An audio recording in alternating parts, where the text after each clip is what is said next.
महिलाओं के लिए नहीं था, हमारे लिए था।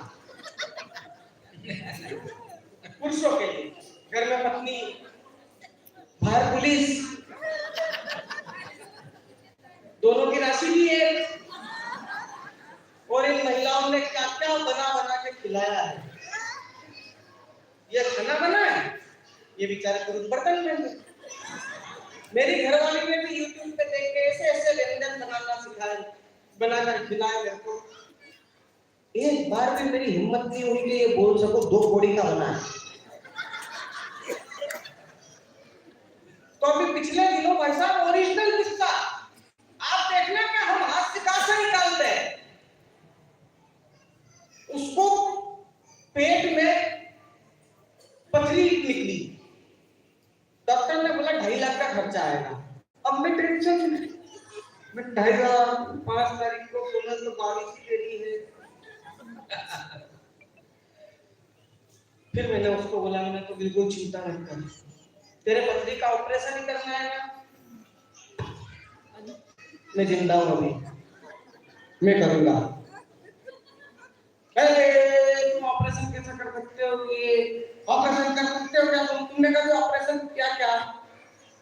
मैंने कहा कि जब तुम मेरे को YouTube पे दही बड़ा कैसे बनाते हैं वो देखकर दही बड़ा बना के खिला सकती है,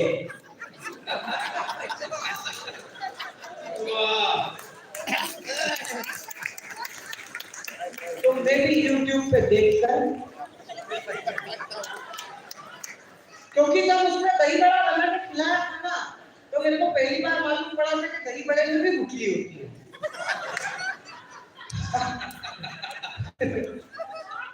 एक छोटी सी घटना और मैं अपना स्थान ग्रहण करता हूँ। कविता वगैरह सब आती है, हर शिल्प आता है, हर छंद आता है।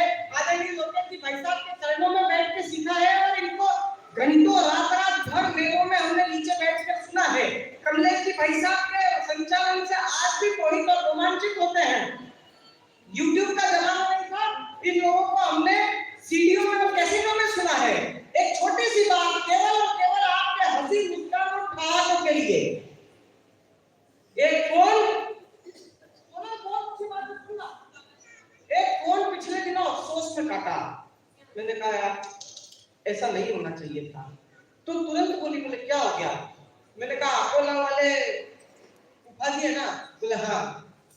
मैंने कहा उनको ब्रेन ट्यूमर हो गया है। तुरंत बोली कहां पे।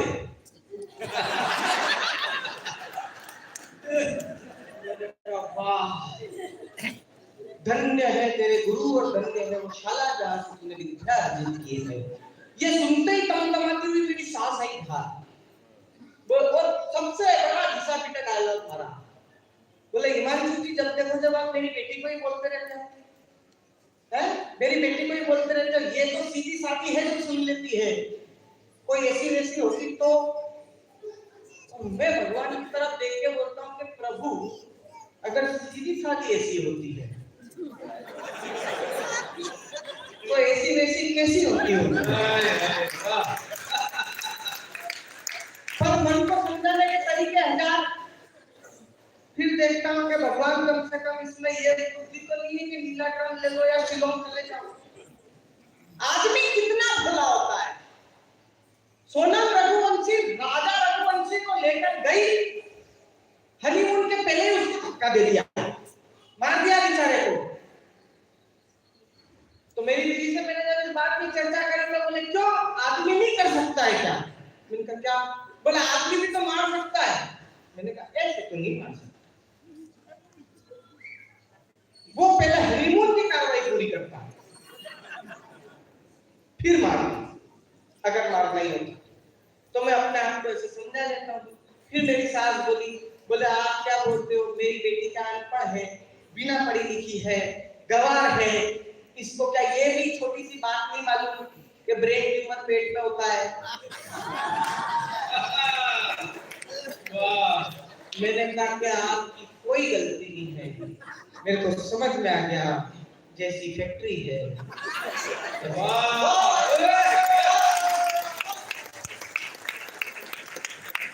बहुत बढ़िया।